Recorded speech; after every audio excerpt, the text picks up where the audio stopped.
तो भाई लोग विजय चौहान जी ने अब तक जितने भी गाने पावर स्टार पवन सिंह के लिए लिखे हैं सारे गाने सुपर डुपर हिट हुए हैं। जी हाँ, बताने की कोई ज़रूरत भी नहीं है। ऐसे में विजय चौहान जी के द्वारा लिखा हुआ एक गाना जो कि पावर स्टार पवन सिंह की आवाज़ में हम सभी के बीच आने वाला था और जिस गाने की शूटिंग काफ़ी दिनों पहले ही कर ली गई है, वो गाना अभी तक हम सभी के बीच क्यों नहीं आ सका, इसका कारण भी आज हम इस वीडियो में जानने वाले हैं और ये भी जानने वाले हैं कि ये गाना हम सभी के बीच कब तक देखने को मिल सकता है। तो दोस्तों बस आप वीडियो के अंत तक बने रहें और ऐसे ही अपडेट आप सभी को मिलती रहे सबसे पहले, तो इस चैनल को सब्सक्राइब करके बेल आइकन को प्रेस कर लें। तो दोस्तों अब आइए जान लेते हैं इस गाने के बारे में कि ये गाना अभी तक हम सभी के बीच लॉन्च क्यों नहीं किया जा सका। तो दोस्तों आप सभी को बता दूं कि पवन सिंह जी का कल एक गाना लॉन्च होने वाला है जिस गाने का बोल रखा गया है ओढ़नी हटा के। जी हाँ दोस्तों, इस गाने को कल लॉन्च किया जा रहा है।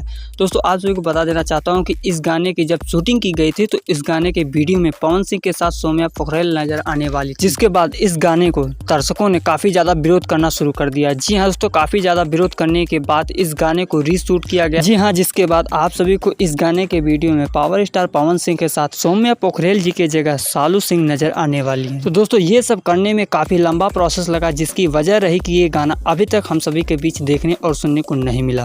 दोस्तों अब आप सभी को बता दूं कि ये गाना फाइनली कल लॉन्च किया जा रहा है। उसके बाद हम सभी के बीच अपने मल्टी टैलेंटेड स्टार विजय चौहान जी का लिखा हुआ गाना सुनने और देखने को मिल सकता है। जी हाँ दोस्तों, गाना काफ़ी ज़्यादा बड़े पैमाने पर बनाया गया है और काफ़ी ज़्यादा बड़े पैमाने पर शूट भी किया गया है। जी हाँ दोस्तों, इस गाने के प्रति आपकी राय क्या है, कमेंट बॉक्स में राय दे सकते हैं। इस गाने के प्रति जैसे ही कोई अपडेट निकल कर सामने आएगी हम आपके बीच जरूर उपस्थित होंगे नई वीडियो के साथ। तब तक के लिए बाय बाय, टेक केयर।